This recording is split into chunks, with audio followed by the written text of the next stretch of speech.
The balance of power in Congress has yet to be determined following Election Day. Republicans did make some gains, but Georgia's Senate race is going to a runoff after neither Herschel Walker nor Raphael Warnock got 50% of the vote. We have not yet called the races in Arizona and Nevada. For more on this, I'm going to bring in CBS News Chief Washington Correspondent Major Garrett, who I feel like I've been standing with for the last 5 days. Major, it's good to see you again, although through this communication device of television. Let's start with the Republicans and Democrats you talked to today. What's their takeaway from what happened on Election Day? So on the Democratic side, they feel that they really withstood something that they were fearful about just 24 hours ago, John, which is they believed, as Republicans did, that Republicans were heading to make big gains in the House and pick off 1 or 2, possibly 3 Senate seats. That did not happen. And the reason they believe that didn't happen is the Republican candidate quality was not sufficient to win those seats in the close races. They also were surprised, as many Republicans most definitely were, by the potency in district by district, not necessarily in statewide elections, of the abortion issue, but not just in the specificity, but the idea of stability being jarred by the Dobbs decision handed down by the Supreme Court. What do I mean by that? Stability being threatened, the idea not just abortion, but other rights might be overturned or disrupted. And that led to a sort of psychic feeling that things are not really in control. And those candidates in those particular House races that identified that won those voters in the closing days in surprising ways, allowing Democrats to do much better than they and certainly Republicans expected. That's really interesting. As the author of The Big Truth, you had to go through and thank goodness you did, the sort of frightening experience of thinking about how bad things could be on Election Day. And while the clouds have not completely moved off the horizon, what is your feeling about how America weathered in terms of voting, election watching, the whole just way the process went about on Election Day?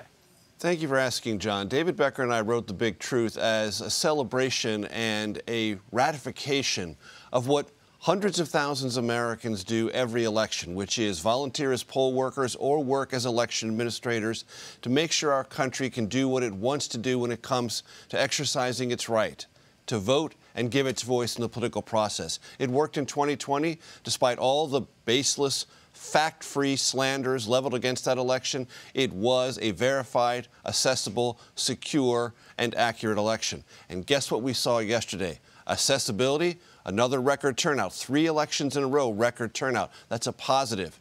No lines, very few glitches, and we're counting the votes. We're counting the votes transparently and accurately. And everyone, and this is a really good thing, John, is watching that process play out in this void of information. There's no volatility. There's no threat of violence, at least not yet.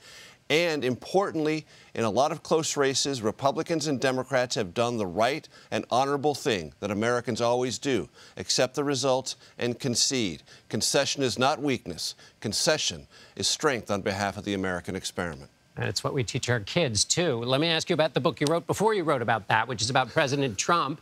J.D. Vance, who basically was put in the position to win Ohio by his endorsement by President Trump, did not thank former President Trump in his remarks after his race was called for him. Mehmet Oz in Pennsylvania, who lost to John Fetterman, moved away from Trump at the end. What's the verdict, do you think, at the moment on President Trump and the Republican Party? John, if you'll allow me, let's speak in Wall Street terms. For many, many years, Donald Trump was a growth stock in the Republican Party. He is now a hold, lean, sell. What do I mean by that? He was a growth stock for years because all the fundamentals were strong. He riled the base. He brought others into the Republican tent. He changed the policy projections of the Republican Party, and that had electoral success for him in 2016. And he grew that vote total in 2020, though he fell short against President Biden. It's now a sell or hold stock because the fundamentals don't look as strong. His endorsements did not produce the wins Republicans expected.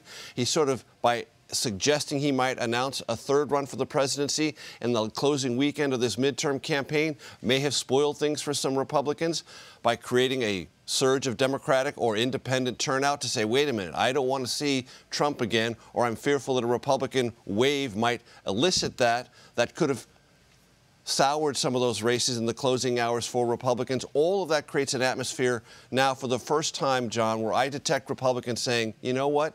Donald Trump is not only not helpful to me personally, but he may not be helpful to the Republican Party. His time may be coming to an end. He's not dead, but I say that stock price, hold, lean, sell. And we'll see if, well, we'll see what his next move is. Not someone likely to go gently into that good Mar-a-Lago. Thank you very much, Major Garrett. You got it.